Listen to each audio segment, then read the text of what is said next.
જય ગૌમાતા। મિત્રો, હમણાં થોડા સમયથી ગૌશાળાઓમાં ડ્રોનો એક નવો કિમિયો ચાલુ થયો છે। ક્ષમા કરશો, આ લોકો ગૌશાળા સિવાય અન્ય જગ્યાએ ડ્રો કરતા હોત તો હું આ લેખ ન લખત, પણ ગાયોના નામે આ લોકો એક ગેમ રમી રહ્યા છે, એટલે મારે આપ સૌ આગળ એક હિસાબ મૂકવો છે।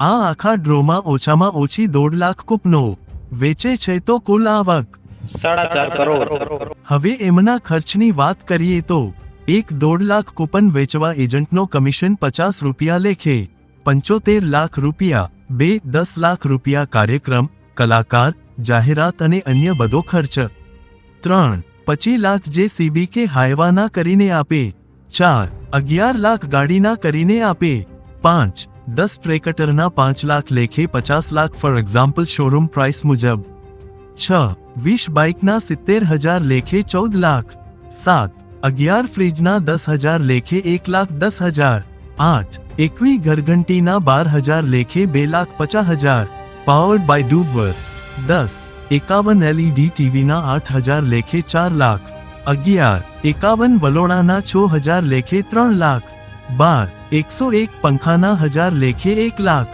હવે છેલ્લે ગૌશાળામાં 13 લાખ રૂપિયા ગૌશાળામાં આપે, આ બધો ટોટલ ખર્ચો 2,35 લાખ રૂપિયા। કુલ આવકમાંથી ખર્ચો બાદ કરતા આ આયોજકોને 2,15 લાખ રૂપિયા બચ્યા। આપણે બધાએ 299ની કૂપન ગાયોના નામે લીધી, પણ આમાં આયોજકો પોતાનું ઘર ભરી ગયા। એમાંની પાછા અમુક આયોજકો છાની છુપી કૂપનબુકો છપાવીને વેચે તો એનો નફો ગણી લો। માનો કે 1.5 લાખ કૂપન સંસ્થાને જાણ કરીને વેચી અને બીજી 1.5 લાખ કૂપન સંસ્થાથી છાની છુપી છપાવીને વેચે તો આ આયોજકો પાસે કેટલા રૂપિયા વધ્યા વિચાર કરો।